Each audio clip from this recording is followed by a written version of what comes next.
Good day and thank you for joining me. My name is Matt. I cover the IT stocks for PSG Wealth, and in this presentation I'm going to discuss our latest report on Mastercard and Visa.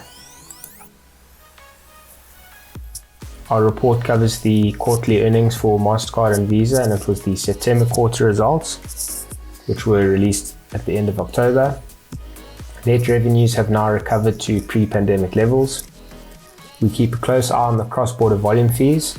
This was the main component of revenues for both companies that was materially impacted by the pandemic when travel was restricted. It's making a recovery, but it's not there yet. Mastercard is at 84% of 2019 levels and Visa is at 87% of 2019 levels. But the forecasted cross-border volume fees are higher than 2019 levels, so the outlook is more positive than before.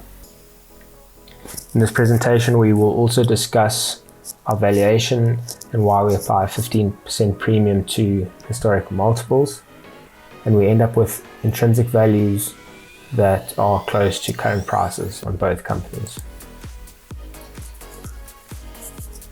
So just looking at the event, we are looking at signs of increased mobility because that's what's going to drive cross-border volumes.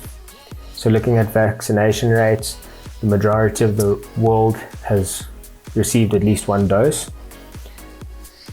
Revenue passenger kilometers are also picking up, and this measure shows the total number of kilometers flown by fee-paying travelers, and this number is at over 50% of where it was in January 2020. And then more recently, the US borders have opened up to 30 additional countries, and Uber's results are also showing that people are starting to move around more. Uber's also got a metric which shows the trips to the airport, and that is trending upwards. And then on the quarterly earnings, as mentioned, net income has recovered and cross-border fees on the high 80s. And then recently we've also had a report by the Wall Street Journal that the US Justice Department is investigating Visa's financial incentives paid to fintech companies. And this is a probe that's part of an existing antitrust investigation. Both on the news, Visa and Mastercard fell over 6% each. So looking at performance, both Mastercard and Visa have underperformed the benchmark over a 3-year period.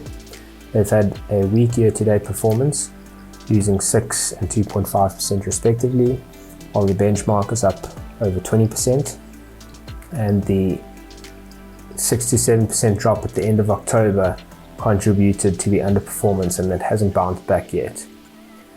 Over 1 year, they're up 16 and 18%, but the benchmark is up nearly 60%. In this chart, we can see that they've both outperformed the benchmark over 5 years, but what I really want to highlight is how quickly the share price recovered from the pandemic lows. And we've only just got to the point where earnings have recovered to pre-pandemic levels. So until now, these shares have looked very expensive given that price went up and earnings went down. The recent underperformance has allowed earnings to grow back into the valuations to a point where we think they're actually both fairly valued currently. So we value them by applying a 15% premium to the pre-COVID 5-year average, and we justify this premium by looking at the way in which people have changed their use of cash. This graph shows a significant drop in cash usage for all age groups, but particularly for younger age groups. And in our report, we also show how e-commerce has accelerated as a result of the pandemic and is above trend. We think that this makes Mastercard and Visa more valuable than before, and that's why we apply a 15% premium. Mastercard's 15% on its historical average of 28 gives us 33, and Visa's 15% on 26 gives us 30. So both of these multiples are pretty much where they trade now,